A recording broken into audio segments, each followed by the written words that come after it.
parthenogenesis, salivary gland pathology, and bone pathology. Madam has authored numerous research publications, contributed to textbooks, and guided several postgraduate dissertations. Currently, she serves as principal investigator of ICMR-funded project.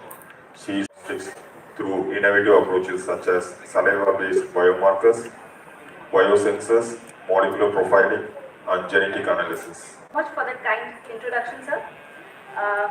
It is my great honor. I'm very thankful to the IMP and the organizers of the 32nd IMP National Conference for inviting me here. I bring greetings from Maulana Azad Institute of Dental Sciences, New Delhi. I will be talking about decoding jaw osteosarcoma, pathophysiological insights and prognostic perspectives. Osteosarcomas, as we all know, are malignant neoplasms of bone with the essential criterion of neoplastic osteoid formation. Now, this see in the osteoblastic variant of osteosarcoma, or it could be very scant, as we see in the small cell variants. The annual incidence of osteosarcomas is around 3.4 cases per million, and they account for about 1% of all adult cancers and about 4% of childhood cancers. Jaw osteosarcomas are even rarer, and they account for only 6 to 7% of all osteosarcomas. So how are jaw osteosarcomas different from long bone osteosarcomas? Firstly, they occur about 2 decades after long bone osteosarcomas. They have a tendency to occur more often in males. When we see the treatment modality, chemotherapy is an accepted treatment modality for long bone osteosarcomas. However, it is controversial in the case of jaw osteosarcomas. The metastasis of jaw osteosarcomas is lesser compared to long bone osteosarcomas, and the overall 5-year survival rate is also better in jaw osteosarcomas at 77% compared to 60% in long bone osteosarcomas. So why are jaw osteosarcomas different from long bones? Firstly, if we look at the embryological origin, the jaw bones arise from the neural crest cells, whereas the long bones arise from the mesoderm. So this would account for the difference in the biological behavior that we see between the two lesions. Also, when we look at the tumor microenvironment, long bone osteosarcomas have increased vascularity. Now, this increased vascularity may promote distant metastasis. Also, the long bone osteosarcomas, the incidence of long bone osteosarcomas coincides with growth spurts, and these usually occur at the ends of the metaphyses of the long bones, but no such similarity or no such coincidence with the growth spurts is seen in the jaw osteosarcomas. So that is why they occur about 2 decades later than the long bone osteosarcomas. I will briefly talk about the pathogenesis. Now, when we look at sarcomas, they can be broadly classified into 2 types. Those having a simple karyotype and those having a complex karyotype. The ones with a simple karyotype carry specific genetic mutations leading to chromosomal translocation and the formation of oncogenic fusion proteins. However, the complex karyotype sarcomas harbor a large number of chromosomal abnormalities such as gains, losses, amplifications, and non-recurrent translocations. The examples of simple karyotype sarcomas are the Ewing sarcoma and the synovial sarcoma, whereas the osteosarcomas have a complex karyotype and thus are difficult to treat. When we talk about the pathogenesis in brief, I would just talk about how an osteoblast differentiates from an undifferentiated mesenchymal cell when it is acted upon by transcription factors SOX9 and RUNX2. This turns the mesenchymal cell into an osteochondroprogenitor cell, which is in turn activated by members of the BMP and the WNT family to form an osteoblast.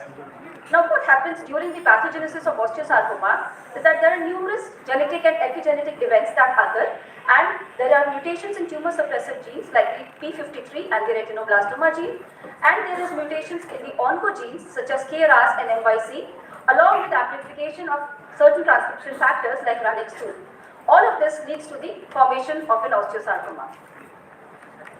Latest in the field of the pathogenesis of osteosarcoma is the phenomena of chromoanagenesis. Now, chromoanagenesis is a catastrophic event wherein one or more chromosomes undergo rapid and extensive rearrangements within a single or a few cell cycles. So what this basically means is that the chromosome is shattered and the shattered fragments of the chromosomes are rearranged in a random manner, giving rise to a very defective chromosome which gives rise to defective osteoblasts.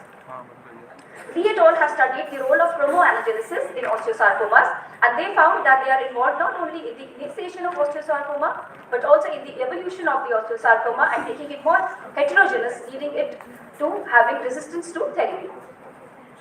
So to summarize the pathogenesis, osteosarcomas have complex karyotypes and there is dysregulation of various signaling pathways leading to a favorable environment for malignant transformation.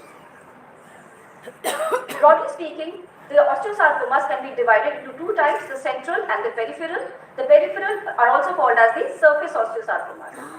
Let us see the central osteosarcomas first. We have the high-grade conventional central osteosarcomas, that is the osteoblastic, chondroblastic and fibroblastic variants, and the rarer telangiectatic and small cell variants. The peripheral or the surface osteosarcomas are the paraosteal, periosteal and the high-grade surface osteosarcoma. Let us look at the central osteosarcomas one by one. Firstly, talking about the osteoblastic variant of osteosarcoma. Now, this is the most common histological variant of jaw osteosarcomas, although some studies do report that the chondroblastic variant is more common. It is composed of sheets of atypical cells producing osteoid, and this osteoid is densely homogeneous, eosinophilic and glossy in nature. So, one of the most common histologic mimics of osteoblastic osteosarcoma is the benign osteoblastoma. So, how do we differentiate an osteoblastic osteosarcoma from an osteoblastoma? Firstly, we look at tumor borders. We look at the edge of the osteoblastoma, which shows the phenomena of maturation or zoning. That means the lesional tissue is separated from the normal bone by well-formed, mature bony tuberculum. If you look at the tumor borders of an osteosarcoma, we see that the borders are ill-defined and permeative, and they show a wide zone of transition. We also have tumor that permeates through the pre-existing bone. So the yellow arrow points to the pre-existing bone and the red arrow points to the tumor permeating through the normal bone. We can also look at the tubercular pattern and the osteoid. In the osteoblastoma, we get interconnecting bone with osteoid formation, whereas in an osteosarcoma, there is immature bone with lace-like osteoid. Looking at the intratubercular tissue, now this is a very important difference between the two. The osteoblastoma has a loose and vascular intratubercular tissue, whereas the osteosarcoma shows highly cellular or solid tissue in between the bony tuberculi. When we look at the cytological features, the osteoblastoma does show some large osteoblast with central nuclei, whereas the osteosarcoma shows atypical osteoblast with dimorphism. Another important point that should be looked at is that the osteoblast in an osteoblastoma, they always lie in the bony tuberculi, whereas these atypical osteoblasts in the osteosarcoma do not lie in the immature or the tumor osteoid. There are of course some ancillary techniques that can be used to differentiate between these two. Now we know that beta-catenin is an important member, it's a transcription factor of the WNT beta-catenin pathway, and the nuclear translocation of beta-catenin is essential criteria for the hallmark, for the activation of the WNT beta-catenin pathway. And the active WNT beta-catenin pathway is very essential for osteoblastic differentiation.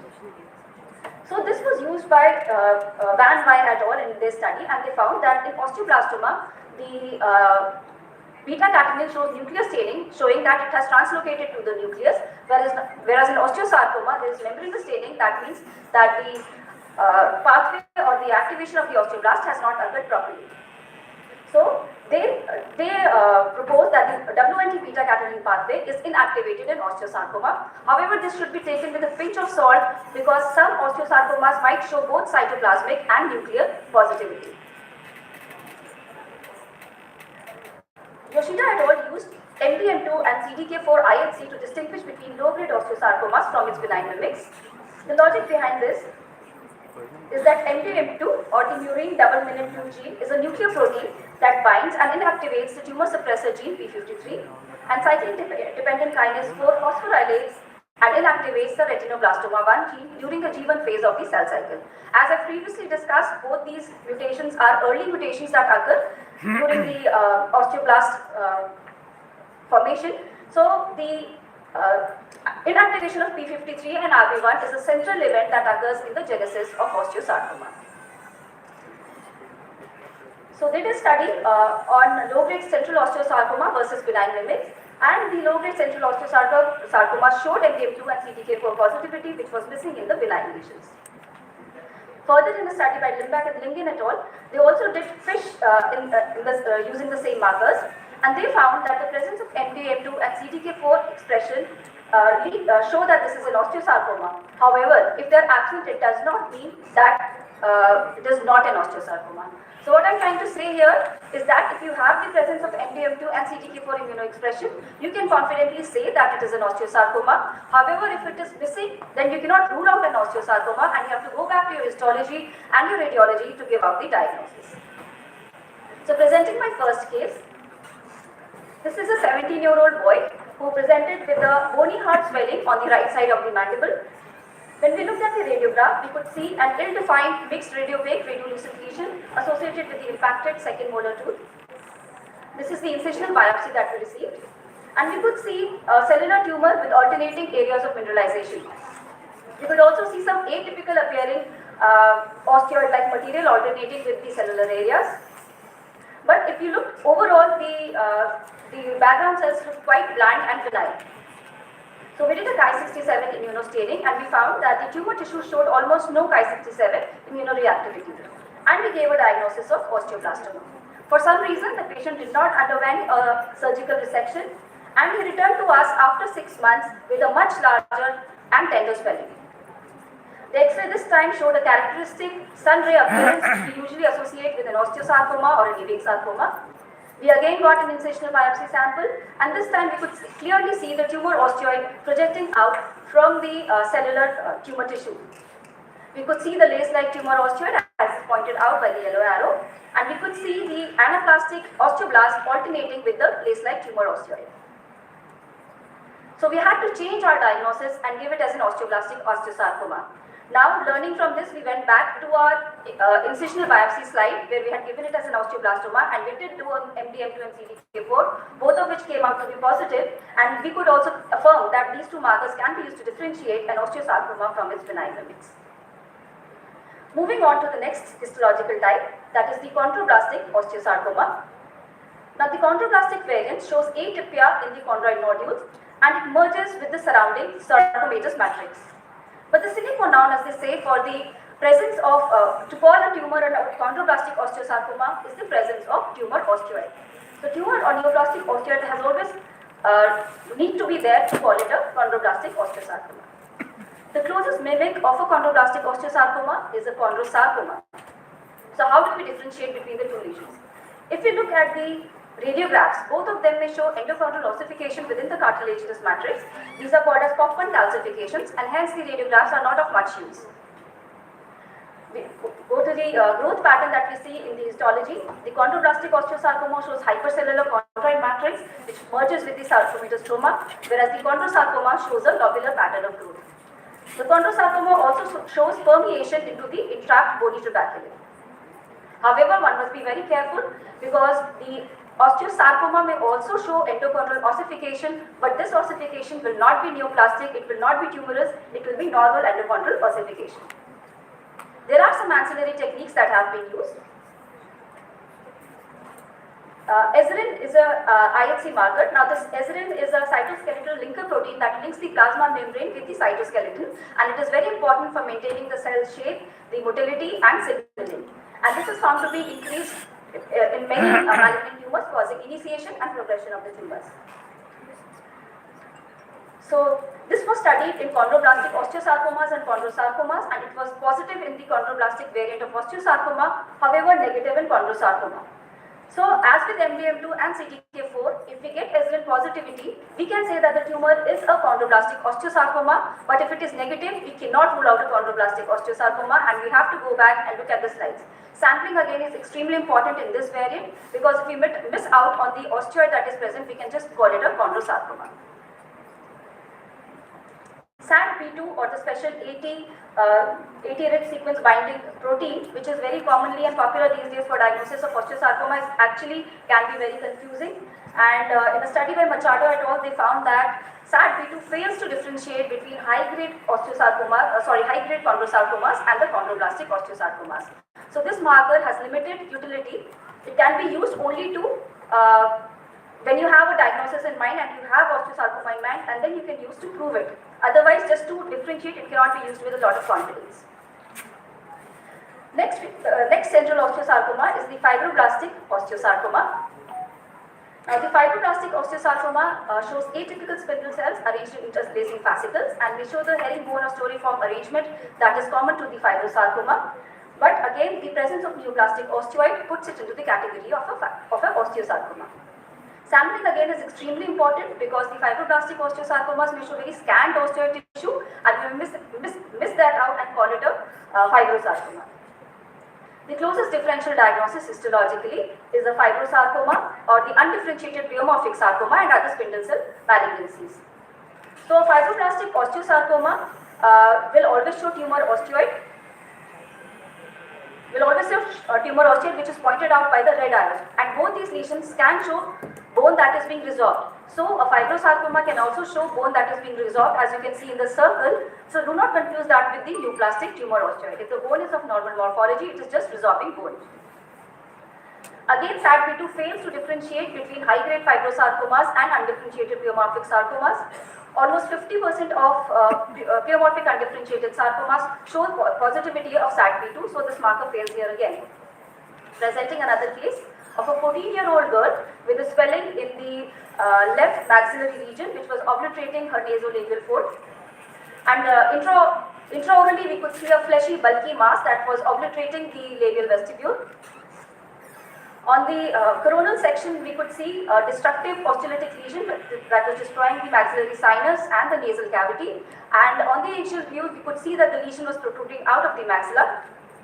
Histologically, we could see a biphasic tumor. On higher magnification, we could see that we had spindle cells, and on higher magnification, we could see the atypia that was present, numerous pleomorphic cells, bizarre cells, and atypical mitosis that could be seen. The tumor was also destroying and infiltrating into the muscle. We could also see some areas of bone formation. Now, thinking that it is a spindle cell malignancy, we went ahead and did a panel of markers that we usually do to find out which kind of spindle cell tumor it is. And there was positivity for pancytokeratin and vimentin. So we had a biphasic tumor in a young adult with a spindle cell morphology and positivity of cytokeratin and vimentin.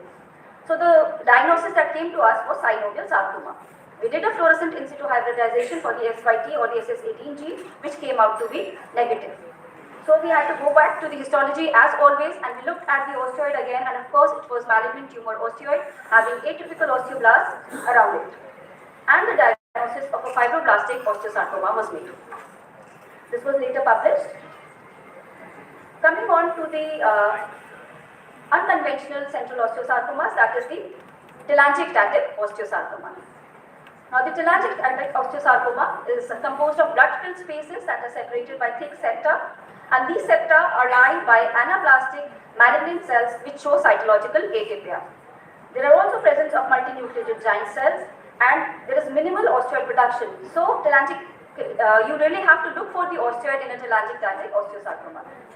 The closest differential is an aneurysmal bone cyst. Both of them show certain similarities, that is, both of them show blood-filled spaces separated by septa of variable thickness, and they show the presence of multinucleated giant cells. The difference is in the type of osteoid form. In the telangiectatic osteosarcoma, there is minimal lace-like neoplastic osteoid, whereas in an ABC, the osteoid is abundant and is present parallel to the cyst wall. When we look at cellular atypia, the telangiectatic osteosarcoma shows significantly anaplastic cells with atypical mitotic figures, whereas an ABC shows no cytological atypia, necrosis, or abnormal mitosis. There are some ancillary techniques that can be used. As Dr. Desai had previously said, that in an ABC we can see the USP6 gene rearrangement on chromosome 17, which is seen in approximately 70% of the cases, and it is also seen in other benign aggressive lesions. But we know that osteosarcomas have a complex karyotype and they will not show any specific gene rearrangement. Presenting another case of a 65-year-old woman who presented with a lobular vascular swelling in the lower left mandible, and this swelling, she said, bled on minor provocation. On the CACT, we could see that the buccal cortical plate was completely destroyed. We got the specimen on dissection, and we could see large ABC-like blood-filled areas alternating with cellular areas. On higher magnification, we could appreciate numerous multinucleated giant cells, and we could also see some pleomorphic and pleomorphic atypical cells. We could also see some areas of eosinophilic homogeneous material. This is how it looked like on higher magnification. So we did another panel of markers, out of which only vimentin came out to be positive, showing that it is a mesenchymal tumor. We did a Chi67, which showed a high index of positivity. And going back to the slide, we did a SAT-B2 and the homogeneous eosinophilic areas that we were seeing was actually the tumor osteoid. And we signed it out as a telangiectatic osteosarcoma. This was also published later on. Moving on to the last of the central osteosarcomas, that is the small cell osteosarcoma. Now, the small cell osteosarcoma is composed of small, round, oval or spindle-shaped tumor cells with scant cytoplasm and hypochromatic nuclei. It shows no significant pleomorphism but shows brisk mitosis. This tumor also shows very scant lace-like osteoid matrix, therefore we have to really look for it. The closest differentials are Ewing sarcoma and non-Hodgkin's lymphoma and other round cell malignancies. So the Ewing sarcoma shows smaller, more uniform cells, no osteoid matrix production, and the presence of homorite pseudorosettes. The tumor cells also show IC positivity for CD99, FLE1 and NKX 2.2. The sarcoma also shows characteristic chromosomal translocations, that is the fusion of the EWSR FLE1 which produces a fusion protein. When we look at non-Hodgkin lymphoma, it shows a diffuse infiltrate of atypical lymphoid cells with vesicular nuclei and prominent nucleoli with no osteoid production. Tumor cells are positive for CD20, 3, ALK, CD19 and the leukocyte common antigen. This tumor also shows characteristic chromosomal abnormalities with the DLBCL showing rearrangements in BCL6, MYC and BCL2 and the large B-cell lymphoma showing aberration in the chromosome 11.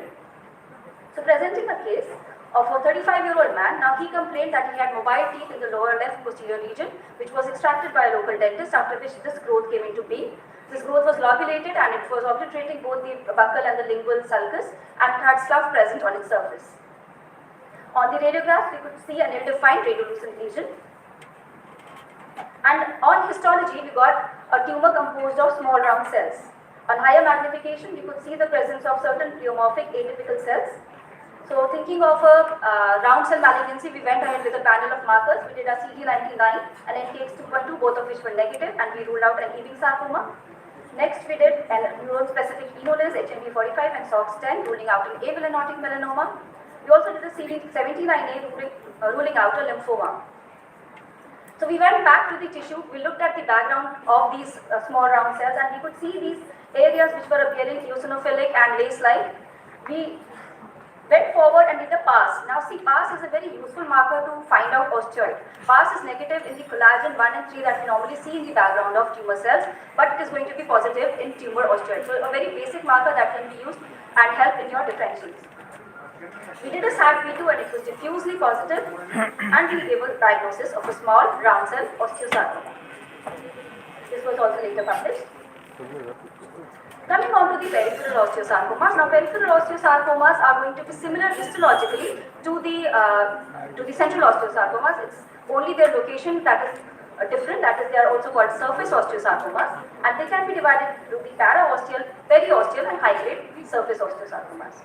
So presenting a case of a 72-year-old man who presented with a tender swelling in the left lower mandible. Intraorally, we could see a lobulated growth that was present with missing teeth. On the occlusal view, we could see a dense radiopaque radiolucent mass that was jutting out of the buccal cortical plate without involvement of the central part of the mandible. The the coronal and the axial scans both showed a mushroom-shaped lesion protruding out of the buccal cortical plate. Histologically, we could see cartilaginous areas of differentiation along with lace-like tumor osteoid alternating with the atypical osteoblasts. And a diagnosis of paraosteal osteosarcoma of the chondroblastic type was made. Now the patient refused treatment citing his age, and this was the condition 1 year after the initial presentation, and 6 months after this review the patient died of the disease. Moving on to the last part of my presentation, that is the prognostic perspectives. In our yet unpublished data of 20 cases of jaw osteosarcomas, we found that the single most important prognostic factor which can prognosticate the future of jaw osteosarcomas is the treatment modality. Surgical treatment with clear surgical margins have the best prognosis. The second factor was patient age. Patients under 30 years of age showed a much better prognosis compared to patients over 30 years. And the third one was the presence of the osteoblastic subtype histologically. They also showed a better prognosis compared to the other subtypes. So presenting a case to prove my point. Now this was an 11-year-old boy who presented with a swelling in the left maxilla. The swelling had destroyed some of his anterior teeth. And we got a very cellular lesion with alternating areas of mineralization. On higher magnification, we could see some eosinophilic homogeneous mineralized material alternating with the cells. But if you look at the cells, apart from a few cells, they were not looking very atypical, they had a very bland appearance. And sometimes atypical cells can be seen in children because of the rapid proliferating rate, and some Ki67 index can also be a little higher than the adults. So learning from a previous mistake, we did not give it as an osteosarcoma straight away. We did an MTM2 and CDK4, and both of which turned out to be positive, and we gave it as an osteoblastic. And the Ki67 index was also very high at 32%, and we gave it as an osteoblastic osteosarcoma. So the patient was not a native of Delhi, and he went to his home place where he was advised neoadjuvant chemotherapy for 6 months, but that caused a marked increase in the size of the lesion. Now, as I was said previously, the chemotherapy is a known therapeutic system for long bone osteosarcomas because long bone osteosarcomas show micrometastasis which can be prevented by chemotherapy. However, in the case of jaw osteosarcomas, they are locally aggressive lesions and they do not show distal metastasis.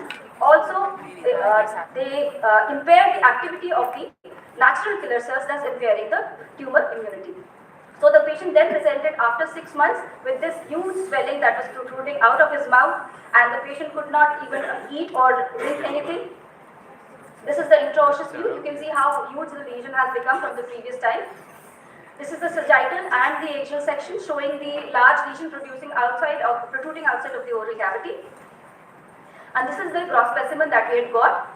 The specimen on the left is the one that was protruding out of his mouth, and the right one is the partial maxillectomy that was done. Again, we got a very cellular tumor, and we could see these cellular areas alternating with the tumor osteoid, which was pink and homogeneous. Again, the appearance of the background cells was very bland. We could see very few cells that appear atypical. And the tumor osteoid was entrapping the atypical osteoblast within it. You could also see some areas that appeared very benign with mineralizations. The Ki67 index was very high at 58%. All the margins of the tumor were clear from the osteosarcoma. So again, a diagnosis of osteoblastic osteosarcoma was given. 2 years after, the patient had no disease, and of course he had a maxillary deficiency, but he was comfortable and had no problems. So what I wanted to show you here was, even though the lesion was huge, the patient was young, the histological subtype was osteoblastic, and post-surgery all the margins were clear. Thus a favorable prognosis was achieved. To conclude, I would like to say that jaw osteosarcomas differ from long bone osteosarcomas in several aspects as discussed. Whenever possible, surgery with adequate margins is the treatment of choice. Tumor-free margins is the single most important factor for local control and survival, and the patient age and histological subtype may also affect the prognosis. The take-home message is that all our answers lie in our histopathology slides. So identification of malignant osteoid matrix and formation, malignant osteoid matrix formation, and the integration of clinical and radiographic data remain the cornerstone of osteosarcoma diagnosis. IHC and molecular markers are useful adjuncts, but they are still adjuncts, and there is no single IHC marker or no single molecular rearrangement that we can see that can give the diagnosis of an osteosarcoma. Osteosarcomas, especially the jaw osteosarcomas, are very rare lesions, and single institutes have limited cases. So joint studies from multiple institutes are needed to establish regional databases, because the treatment has not, even though there is so much of advance in research, the treatment and the prognostic outcome of osteosarcomas remains the same. I thank you all for your patient hearing after the heavy lunch. And I thank my department, my head of department, Dr. Aditya, Dr. Augustine, and all the senior residents and postgraduate students from my department. Thank you.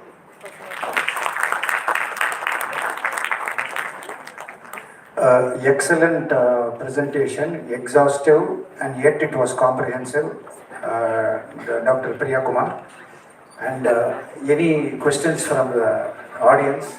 A lot of senior faculty, Dr. Shivabal Subram sir, Alka Kale madam, Rajiv Desai sir, and Ranganathan sir. From audience, from senior faculty, any questions?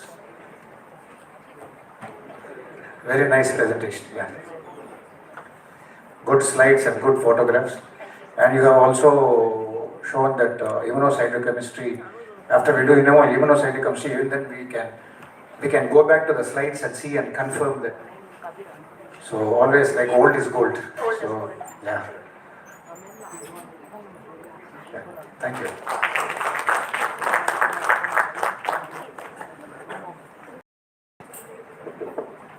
Thank you so much, ma'am, for such an insightful session. Now request our chairpersons to present a token of appreciation to our esteemed keynote speaker, Dr. Priya Kumar, ma'am.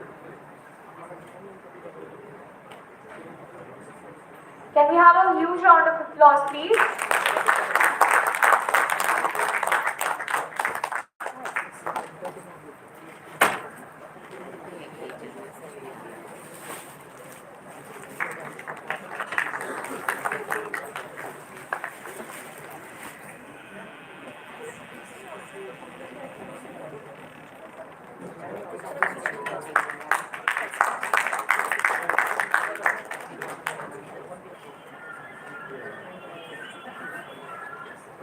I now request Dr. Prem Karthik sir to present a token of appreciation to our chairpersons, Dr. Satish Muthukumar sir and Dr. Sai Krishna sir.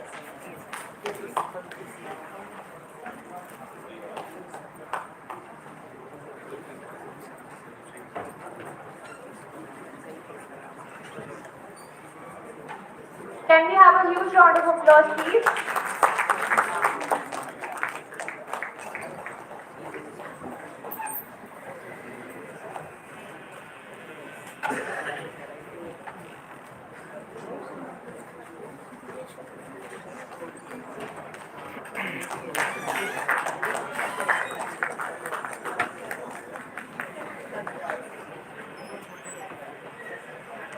Thank you, sir. Thank you so much, everyone, for your presence. With this, we conclude today's keynote lectures. We shall be starting with the AGM shortly. Thank you.